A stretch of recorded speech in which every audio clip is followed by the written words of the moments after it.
What's going on, everybody? Let's put a smile on that face. This is the Trophy Hunters podcast. That's Ryan. I'm Shawn. Vegas is in the books. No, we're not rich. Shit happened. Put a smile on that face. What's going on, dude? Well, put all the chips on black, and I think we came up red a little bit there on the cup side. But I'm doing good.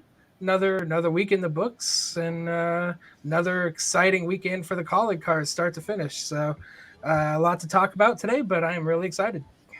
Yeah, there's a lot to dive into today.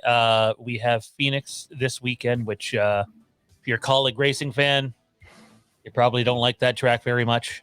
Which is funny because I used to love that track back in the day before they really changed things. So, man, how you feeling coming out of Vegas? I'm not bad. A little worried about our guy, but other than that, I'm pretty happy with the team. Yeah, I mean, overall, from an overarching team standpoint, it was a good weekend. I think there is a lot of room for improvement. The cup side, I think we were a little let down. On the Xfinity side, we were let down for different reasons. But I will say this was the first weekend in a long time I listened to the in-car camera or the in-car audio for AJ. And I have to say, it was definitely enlightening to listen to what he was struggling with the car, and where he was fighting some different things, and kind of put into perspective a little bit how much more work the team needs to do to find consistent speed in the cup cars. But you know what? I think by the end of the race, both cars improved tremendously from where they started. We're in line for some top 15 finishes. Obviously, Justin was able to get a top 10, and AJ unfortunately wrecked out and got 18th. But I think if you look from the start to the finish, really happy with the improvements in the cars. Yeah, I think they showed an ability to improve the race car throughout the race, which if you want to be successful in the Cup Series, you better be able to do that, or you might as well not even come to the racetrack. You might as well just front row back in the day where they used to run 4 cars and they didn't really care where they finished. They were just there to make some money. No, I think there's positives to take from this weekend. They made the cars better. I do think they went too far on the adjustments. That was clear, plus some other things going on. It's a fine line. Let's start here. Our guy crashed again. He's listed as finishing the race, but let's be real here. He got absolutely tattooed when he lost it coming off of 2. He had fresh tires. A lot of guys in front of him had either 2 fresh tires. I think a couple of them had no tires. I could be wrong on that. And he was flying. Him and Haley were flying. They had legitimate shots at dueling top 5s. Maybe top 5s, top 10s. Haley finished 8th. But you're coming out of 2. Was it Priest that got him in the door?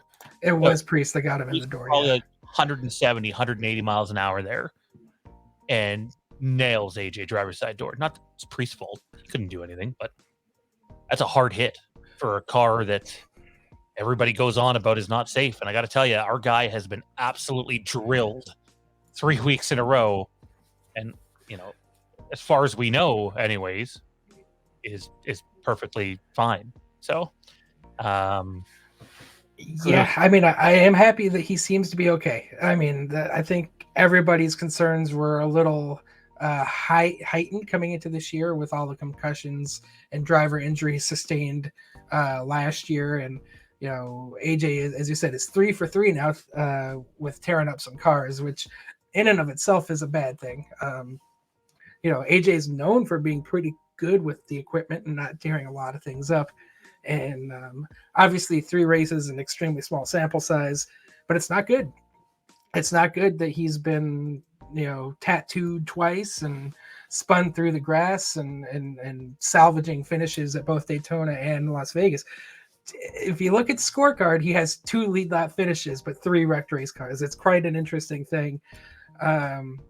Really, I'm just more concerned about his psyche at this point. Obviously, the more you wreck, the more consistently you wreck, it kind of starts to get into your head. So I'd like to see just a good, clean race at Phoenix. I know it's not their best track, but run all 300 laps, bring the car home in one piece, and maybe get things straightened out for the rest of the year. Yeah, I think the tough part is the schedule, because it's been 3 wrecks in a row, is lending itself to there could be a lot more here. Phoenix is kind of his race where he might be able to, okay, I'm not gonna beat and bang. I'm gonna see what the car has. Let's just get a race in. But then you follow that up with mini Daytona now at Atlanta. You follow that up with Coda. And then in some order, you have Bristol Dirt, which we know how that's going to go for him. There's no ifs, ands, or buts to there. Like, we write that one off. Barring a miracle and a bunch of DNFs, that ain't going to be a pretty race for him. And then you have Martinsville. Like, he's going to get hit around a bunch early. And the only person that's going to get him out of this mess, not that it's a deep hole, is himself. He's got some personal stuff going on right now. I'm sure you and I can relate to having personal stuff and just not being able to properly function at times if it's weighing on you. And he's got to find some inner peace soon, because it could get ugly. And it's not like us going out on a ledge to make that prediction.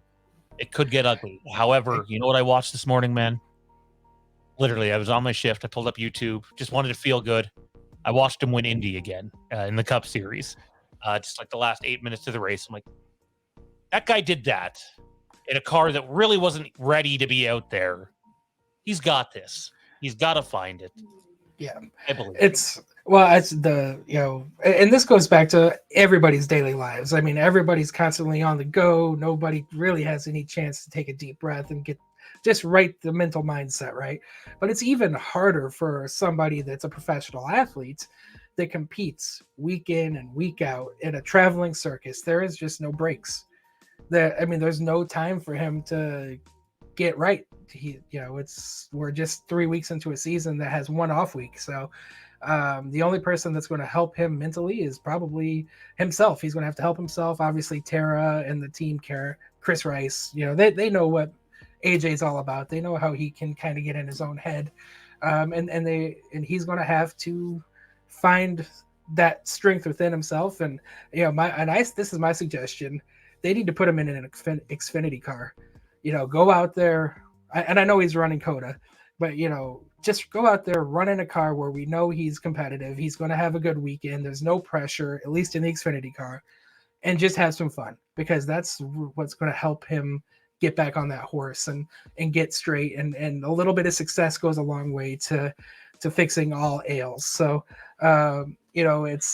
he's still, within striking distance of the points. Certainly long way to go. He just has to feel confident in himself to get there. And as long as he can get that aspect out of the way, he'll be just fine. Yeah, I don't know if he's going to get a chance to just go have some fun in an Xfinity car, though. I think they want a few road course wins out of him this year over on Xfinity. You know what, like, really relieves all this pressure, though, man, is, and we can't get too far into this conversation, but, like, it's easier said than done, but just go win Coda. Go win Coda and watch the stress completely fall off you for the next 20 races. Oh, yeah. Yeah, you get a win early in the year, and it's a magical thing for any driver, really. Anybody that knows they're locked into the playoffs and doesn't really have to stress out about the points, you're going to see just naturally performance will come. So we're coming to a track. He could have, should have, would have won that race last year. We know he's capable. If he can just knock it out of the park and have a great weekend, in 2 weeks' time, we could be sitting here with a totally different tune. But right now, it's a little concerning. But again, going to the top of the show, even on bad days, and I would say Sunday was an overall bad day for AJ Allmendinger, they still managed to have top 15 speed. And eventually, but at the when the money counts, right, when that checkered flag was about to fly, he was running 12th. Yep. He wrecked, so it is what it is. But he was running 12th when he was wrecked, and the checkered flag was in sight. So it doesn't matter how you start, as long as you're finishing and you can finish well on those bad days, the good days are going to be really good. Sorry, I'm watching the Four Wide podcast, guys. We do the crossover with Argue in our group chat right now. So check them out. Four Wide podcast. They do a wide range of NASCAR stuff where we're a little more colleague centric and then branch out for the rest of the field. Yeah, I got to be honest, man. The last bit here on Coda, it's still a few weeks away, but like, name a driver who has better odds to win that track. The only one I can even come up with right now would be Kyle Larson. He like, to me, he's not Reddick, in my opinion. I thought AJ blew the doors off him every chance he got last year without, getting someone in the way. Bowman's good at road courses, so he might be there. Chastain's decent, but like, Chase Elliott's out. And even if he's not out, somehow if he gets back in the car for then, good luck running that track, pal. We'll see how your body feels after that. Sorry, Mike, not sorry. But that type of situation worries me. It's like, he's going to go to Coda if the next few weeks are bad results and then put too much pressure on himself to win it. Yeah. It's like, I agree. That's always been AJ's problem, right? He always puts too much stress on himself and too much pressure on himself, especially at the road courses. Now, last time he competed full time, there was only 2 of them. Now there's 6. So, I mean, there are more opportunities. Hopefully that means less stress. But going to Coda, when you look at the cars that are to beat, yeah, Larson, Reddick, obviously the defending race winner Chastain, all are more than capable, and there's a few others in there too. I mean, you can't ever count out Austin Cindric or even Chase Briscoe. I know they didn't show a lot last year, but we know how good they can be. So it's not like it's going to be easy, but the expectation is he's going to have a really good race and really strong race. And even if he doesn't win Coda, like, I don't even want to put that pressure on him via this show right now. Even if he doesn't win, go out there, get yourself a top 5, and you'll be good to go. Oh, you're muted. I know there's not stages, but they're still giving away stage points at Coda, right? Yep. Okay. Should be beneficial because he should now be able to get stage points in both stages based off the way they're doing it now. Yeah, not to mention he's like, and I've got to remind myself this, and I apologize for the AJ talk here off the bit, but I'll watch him qualify and I'll be like, oh, he's 4th or 7th or at a road course, and I'll be like, what the hell's going on? But then I got to remind myself, because like the margins of error are so slim on a road course, and in terms of consistency, our guy, in my opinion, is more consistent than anybody in the Cup Series on a road course. I think he showed that last year. Who was in the conversation in literally every track last year that they raced on for the road course, except for Road America, which they just had no speed going up the hill at. So,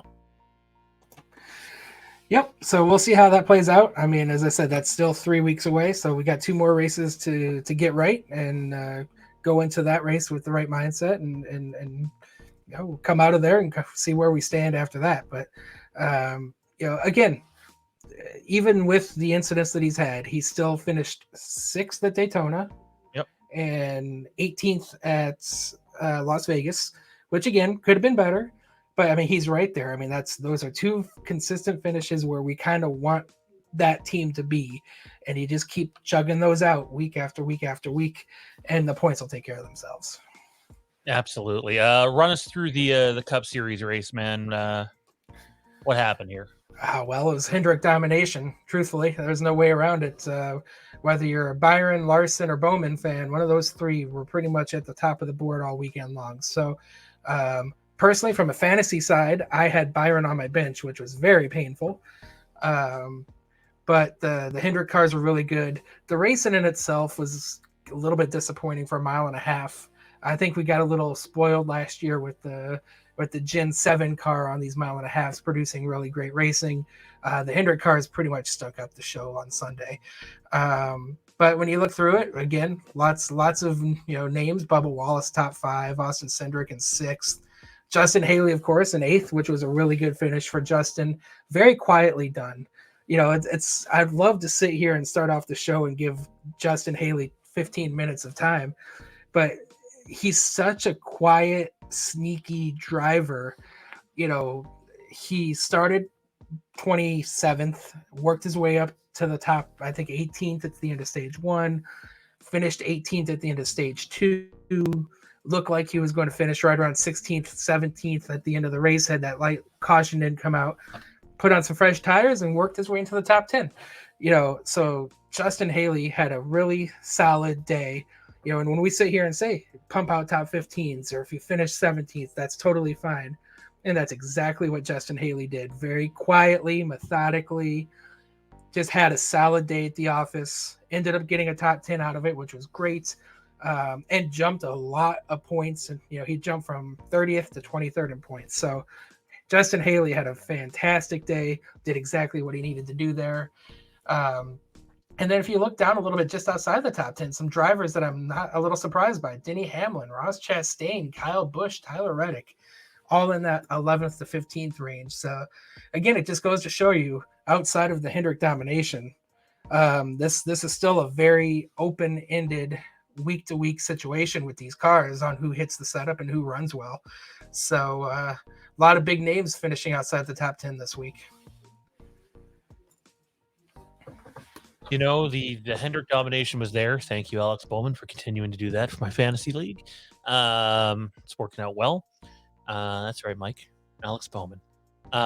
Anyway, I don't have too much to complain about. Justin Haley got an 8th place finish. That's great for him. Joey Logano obviously had some unfortunate misgivings that led to his bit. Josh Berry, right around where I expected. No experience in the car. It doesn't matter how fast the car is. Look at Gregson last year. No experience in the car. Really was completely ineffective in the 48 with the exception of one race. So, and even though he was in the 16 for a handful of races before that, it didn't seem to help him. I think it's a pretty big adjustment from the Xfinity car to the Cup car, and on very little notice, might I add, too. So, nothing really stands out here too much to me. Good run for Bubba Wallace. Austin Cindric, another good run. The RFK cars are running good. Austin Dillon was incredibly ineffective all race. Just had nothing. And those guys get to lean on Colleague. If Colleague has anything, those guys get to lean on his teammate's pretty good, although his teammate only finished 14th too. So not a great day for RCR. No, and not a great day for Stuart Haas Racing either. I mean, outside of Kevin Harvick had another solid day, nothing special, finished 9th. But I mean, if you look down there, I mean, who else? You have Ryan Preece in 23rd and Chase Briscoe in 28th, and just really not ideal. I mean, those are cars and drivers and teams that, you'd expect a little bit more out of. So the fact that they were really down in the order and nobody was really competitive. I mean, listen, even Harvick, even though he finished in the top 10, was not overly competitive. He was right around 10th all day. So that's something to keep an eye on if that organization can't right the ship. They're definitely struggling. They are. We're going to touch more on that in a second. Maybe take us through the post-race quotes. I'll be right back. Yeah, so on the Cup side here, we have starting with AJ Allmendinger, and he says, "We struggled with the balance all day in the number 16 Action Industries Camaro. The team worked hard, and Squid, Matt Swerdisky, the crew chief, made positive adjustments all day. We got to where we thought we were going to be okay. We tried to make up some ground on the final restart and got into a mess." This is a quote from AJ that I'm not surprised by. He struggled. Even though the car was better, he never quite had the car underneath him that he needed. And then, he made a mistake there and got into that wreck on the last lap. So that was about as positive of a quote as I think you were going to get out of him, understanding kind of where his day was. So again, P18 though, you can work off that and try to get better next week. Justin Haley says, "We had a really good long run car today, and this is our Fontana car. We're one of like 3 individual cars that repaired our stuff and brought it this week. I'm proud of the effort of the grind of the team. They hung a body in this thing in the snow on Fontana a few days ago. That's pretty awesome for our little team. I appreciate Matt, Chris, and everyone at Leaf Filter. This was a good run for us, especially with the start of the season we've had." So again, being able to take, last week's car, turn it around real quick, make it this week's car, and bring it home in the top 10 is an excellent race. Exactly what Justin needed. And I said a few weeks ago, if he was able to work his way into the top 20 in points by the end of this West Coast swing, he would be in a really good position. And after a really strong top 10, he's gotten himself really close. He's in 23rd in points now, but only 19 points out of the playoffs, out of the 16 seeds. So I think Haley had as good of a weekend as he could have asked for. It really helped get him going into the next couple races, especially for a track like Phoenix, where we know we might struggle a little bit. Yeah, definitely expecting the struggle there points wise. That Stenhouse victory still really hurts. You look at that left side and you go, who could fall out of that in order to get more guys in? And the names that come to mind for me are the RFK guys. Most people won't like this, but forgive me for not being the most confident in Martin Truex or Kevin Harvick this year. I also think, 3 races, 3 winners. If we're talking about 6 races and 6 winners, you better find a way to win a race really quickly. So it's going to be interesting to see. I really thought we would be sitting with 13 or 14 different winners this year before the playoffs and allow 2 or 3 points for 2 or 3 places for points. Got to tell you, man, if this trend continues and we end up with like 6 different winners in 6 races, that seems very unlikely. I mean, listen, we see this most every year. A lot of new winners. Obviously, it's the first 8-9 weeks of the year, you're probably going to get 6 or 7 new winners. Once we kind of get to the double-digit races, and if we still only have maybe 1 or 2 multi-time winners by the time we get to race 12, then we can start really kind of sweating that out a little bit. But these first few weeks, you're going to have some, the winners list is going to grow, but eventually you kind of get to the core group of, let's call it 8, the best 8 drivers that win multiple races, usually year in and year out. So, again, like I agree with you. I think we're probably going to see 12 or 13 winners, which only leaves 3 spots or so available to get in on points. Absolutely. Let's move over to the Xfinity side, man. Chandler Smith, real deal ? Is what the video is titled. I can confidently say, after watching most of Vegas and almost all of Auto Club and watch this guy run, he has talent. I'll be blunt. I'm a pretty big AJ Allmendinger fan, but he can do some things in that car on the ovals that I just didn't see AJ doing in terms of being able to dive it down into the turns and the side drafting he does. He's a smart race car driver. And to me, they got a steal here and something to build off of, build towards the future. And he was basically a lap away from winning the race. Yeah, that was the painful part, watching that race and seeing how the race developed and seeing that, he was so strong for about 40 laps. And then the last, 10 to 15 laps of a run, you could see the cars start to get away from not just him either, Kyle Busch as well. And I just saw this coming, unfortunately, when they made their final pit stop with 60 to go or so. I was like, there's going to be a long run to the finish. Will they be able to hold it? And he almost did. I mean, he led 58 and 3/4 of the last 60 laps and lost it coming to the white flag, which, I mean, from a fan standpoint was very crushing. Really we want to see wins, and he was the best car all day, led 118 laps. Just really, really fantastic day for Chandler. And as you said, a lot of natural talent. I mean, just the things he's able to do with the car, the way he can diamond the corners, the way he can just naturally side draft, and on top of that, the feedback, the feedback he was able to give to his crew to make the car better every stop and keep up with the racetrack are just things that personally as a fan I'm not used to. And again, I'm not criticizing some of the other college drivers. It's just a natural talent that some people are really good at. And he naturally has that feedback ability to make the car better.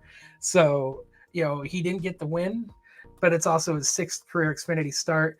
And when you look back on what was asked of him, there were some mistakes that he made. The way he got through some lap traffic could have been better. They asked him to conserve a little fuel because they pitted right on the number. 60 laps is literally the top end of the fuel run. So they asked him to save a little bit just in case there was a green, white, checkered, and he ended up giving up a half a second in one lap. So, things like that where, yes, they need him to save, but you got to be better about how you do it so you don't lose that much time, are areas which he will learn from and learn from quickly. And there's no doubt in my mind now at this point, not only do I think he's going to win, I think he's going to win multiple races. And that really says something for somebody so young to be able to do that.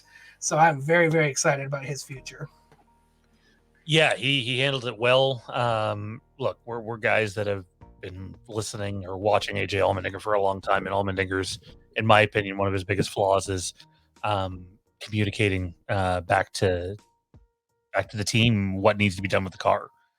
It's always been his biggest downfall when it's not on a road course anyway.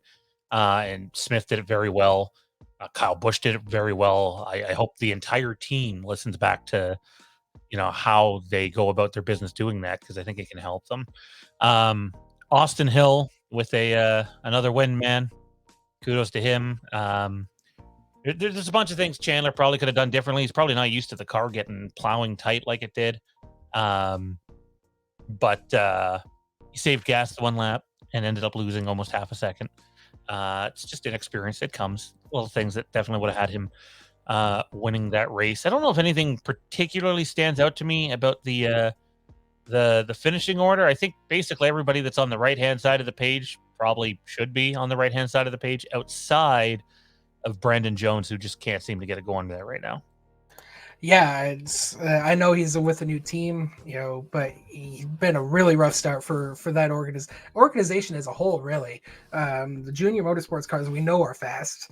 Week in and week out, I expect the junior cars to be competing for wins, and Brandon just has really not acclimated well to that car yet.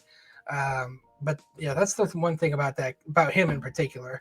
He could go through a few weeks of bad races and then all of a sudden come out and win one. He's really good for that. And this is the Xfinity series in a nutshell.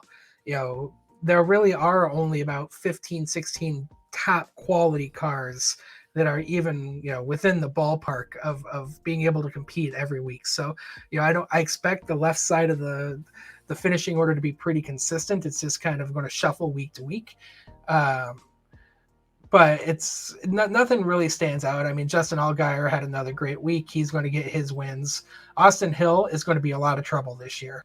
I really liked what he brought to the table last year as a rookie, and he's clearly stepping, right into this year, with a boot on fire with 2 wins. So he's going to be really, really tough to beat. Probably going to be part of the Championship 4 discussions.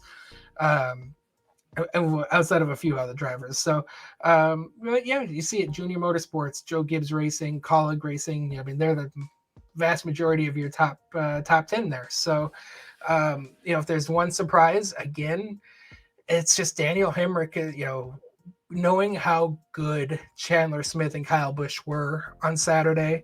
Daniel Hemrick was just there. He was a bit of a no-show. I mean, he ran 10th to 12th all day long and got a top 10 and improved his points position.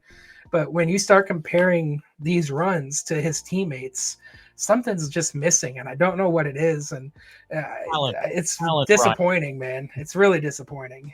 Talent is missing, and that's not a knock on Daniel. Daniel is doing what he's capable of doing. But my argument would be, those that want Daniel to do more, when has he done more? Yes, he won an Xfinity championship, but he literally has only ever won that one race.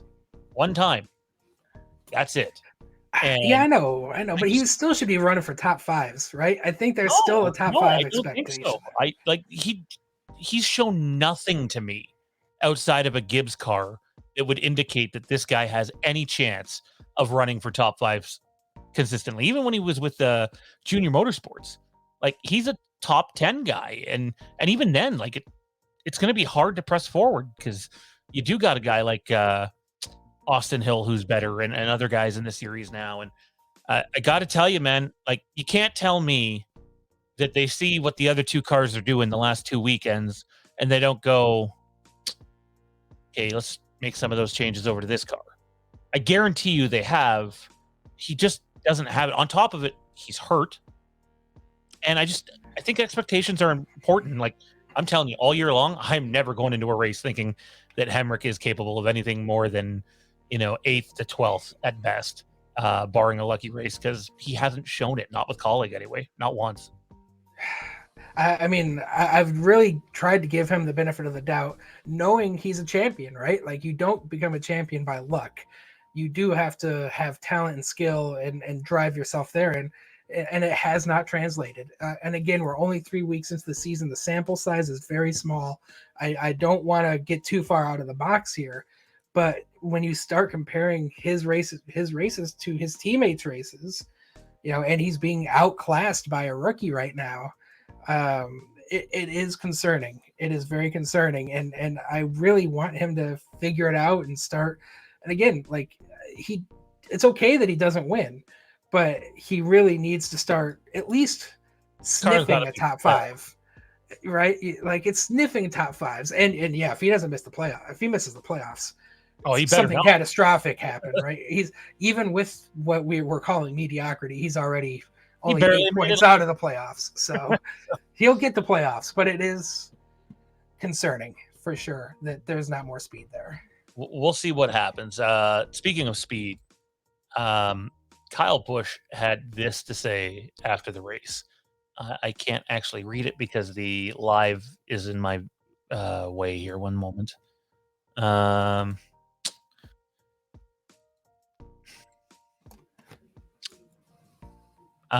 We had a really good LA Golf Camaro after we did a lot of work to it after practice to get it ready for the race today. The car would fire off a little bit loose and trend so tight. Our biggest focus was trying to fix the fire off because that's where I felt like we were getting beat. We definitely have a lot of ideas and some things to go back to the guys with and try to help get to the bottom of some of my feelings and trying to put it all where we can make the race cars better to give Colleague Racing a better chance to win. Chandler Smith obviously fought the same thing, so if we can fix those issues, we will be a lot better. So the smaller teams, and Colleague is still a small team despite their expansion compared to the teams that have been there a long time. One of the ways they can be quick is by sacrificing long run speed. All last year, man, I thought AJ could hang with them in the first 10, 15 laps of a run in the Xfinity, even on the ovals. And then you would see the car fall back. And the exact same thing happened today. And I'm not suggesting AJ Allmendinger is as good as Kyle Busch. Would never do that. But Kyle clearly sees something. And clearly when they went and looked at the setup after practice and after qualifying, there's literally a quote of him saying, "I wish I would have looked at the setup before we came to the racetrack because there's only so much we can change at the racetrack." So it's puzzling, but encouraging at the same time, because if they're doing, and I'm not a car setup guy, I don't know, but whatever they're doing to get a little more of that, short run speed is probably hurting them. And it's going to take a little bit here, but I'm actually really, really confident that they're going to figure this out and they might be able to apply it on the Cup side as well. Yeah, especially with somebody as talented as Kyle Busch. This is exactly why you hired him in the first place. You want to bring Kyle in to, put his butt in that driver's seat and let him feel the things that he needs to feel, and then provide that feedback to make the cars better. And, there's not a lot, you're still within a pretty small box when it comes to setup wise, but it's clear, if you don't know, you don't know. And Colleague as an organization, and they are, while new, I would definitely elevate them to the top tier status, especially in the Xfinity series. Quality of equipment's there, the talent in the shop is there, but if there are just certain things that takes time to figure out. And with Kyle being at Joe Gibbs Racing for 20 years, he's got a better idea, a better understanding of some of the things that they have been able to apply to these cars, whether it's in the chassis or in the front end geometry, that Colleague hasn't figured out yet. And with his ability to now feel what he's felt and understand where they're lacking, which is in the long run, some of the adjustments they can make to the geometry to make that car better. Um, I really, really am happy with how the car performed for him. He even said it that it raced better than he expected it to, brought it home fourth, and a driver in the Chandler Smith who drove for him at Kyle Busch Motorsports was experiencing the same things. So at least now we've got that consistent baseline to go back and say, okay, we finished third and fourth, had race winning speed, and we were feeling the same things. How can we make that better?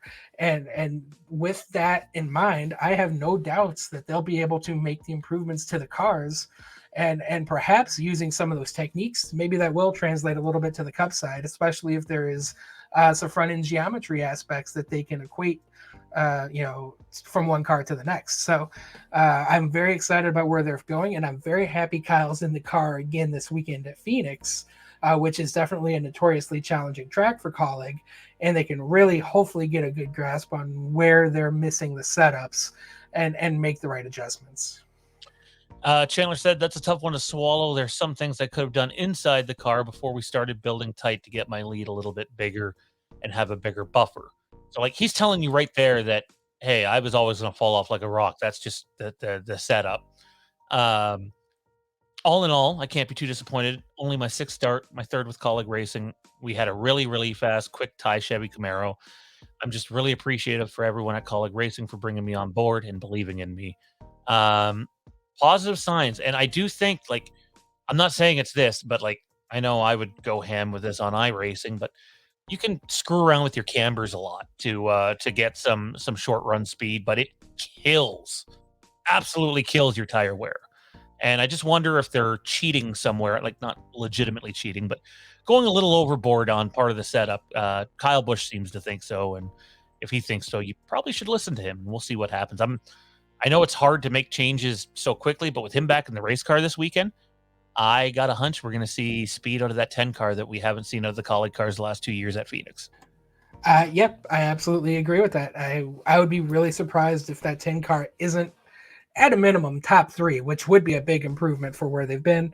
Obviously, Kyle's talent, can help punch above weight class, but knowing now after having 1 week in the car, hopefully they've listened and they've tuned the Phoenix car with some adjustments to make it better. So, and again, looking at what Chandler had to say post race, the kid gets it. And he's only 20 years old. He is so young, but he's got a great head on his shoulders. He understands um, you know, where he is at in his career, and just it's clear that he grew up correctly. He doesn't have a lot of ego behind him, and he's going to learn from this race, and it's only going to be to his betterment as he goes. So very excited about the upcoming races, and I just have a sneaking suspicion this week at Phoenix could be really good for both the 10 and the 16, just based off of how they ran last week at Las Vegas. I'll be curious to see if Daniel Hemrick is able to find a little bit more speed this weekend at Phoenix, and with Chandler and Kyle running and them clearly identifying a problem with the cars yet still having speed. I would hope he would be a little better. I'm not saying top five, but get in there, run seventh or eighth and sniff it a little bit. But we'll have to wait and see what happens on that front. Let's talk Phoenix expectations, man. Let's start with the Cup side. What do you realistically expect out of the team this weekend? Well, I mean, again, just using our reference point, last November, AJ was able to bring it home 12th. Um, so far, they haven't quite been able to back up last year's speed, which I'm not surprised by. It definitely new year, new cars, configurations. I think they're working on it. I think they're going to get it dialed in. It's taken a little bit longer than I guess maybe I expected. Um, I expect them to run similar to how they ran this week. Honestly, not terrible, but not great either. I definitely think they're going to be in that 12th to 18th range all weekend long, and then just hope they can make some adjustments and finish on the higher end of that scale by the end of the race. It's gonna be interesting to see where they're able to bring it home. I really think that maybe I'm reading too much into this, but I really think the whole Kyle Busch indicating that there is an issue um, with the setup is affecting all their cars, not just in one series, but the other, or all of them together. Pardon me. I think that they're cheating somewhere, not cheating literally, but and I hope they can improve. That said, AJ and Haley, give me somewhere between 17th and 22nd, and keep the car clean and build. If it's more than that, fucking awesome. We'll obviously take it, but I haven't seen enough, and I've seen the other teams gain a little bit in the off season. So who knows? Maybe they'll surprise us, but that's my expectations on the Cup side. How about Xfinity for you? Xfinity side, I think Kyle Busch wins.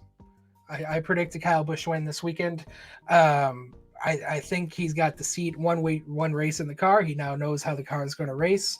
Hopefully they can make some adjustments. And again, Kyle just is on fire right now. He's got so much momentum, so much confidence. I really think he's going to come out. And if he doesn't win, he's going to be competing for a win. Definitely within a top 5 for him. Based off what Chandler showed me these first few weeks, I expect him to be right near the top 5 as well. So 5th to 7th for Chandler, and anywhere in the top 10 for Daniel, I would be happy with. So again, this wasn't their best track last year, but even with it not being a good track for them, they were still top 10. All 3 cars were top 10 quality. So let's just see if we can't bump some of those top 10s up to top 5s. Phoenix is apparently one of Chandler Smith's best tracks. I'm going to assume that speed will carry over a little bit from the last couple of weeks and that they figured something out. I'm going Chandler Smith, rebound right away and go get it. Although I wouldn't be surprised if Kyle Busch ends up in victory lane, nor would I complain. I'll leave you with this parting thought, though, man. I've seen some conversation about this on Twitter, and from no one reputable, so we're not putting this out there as like it's a possibility. Danny Hamlin is owner of 2311. Okay, co-owner, anyways. There was talks of Kyle Busch coming to Colleague last year. It didn't happen. He went to RCR, but he's with them in the Xfinity. I wouldn't rule out the possibility of Kyle Busch investing in Colleague racing. Not saying it's his target, but I've seen a couple of people talking about it and making some good points. And I'm like, I could see, Colleague Busch racing or Busch Colleague racing or something like that. I think the more he's invested in that team, the better, regardless if his name's on it or not. Yeah, I that's the part that just reading that post-race quote really tells me where he is investment-wise. And I'm not saying money. Maybe there's money, I doubt it. But he is invested in the organization. He's invested in making the team better. And you mentioned this earlier, like I wonder how close he actually was to signing with Colleague, during the off season to be an actual permanent Cup driver.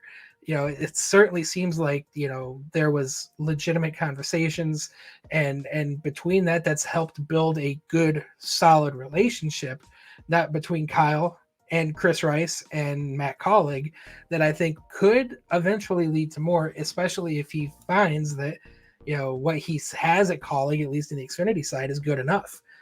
It certainly seemed like he was pleasantly surprised with the quality of the cars when he drove it last weekend. Yeah, absolutely. On the Cup side, though, I'm taking Kevin Harvick.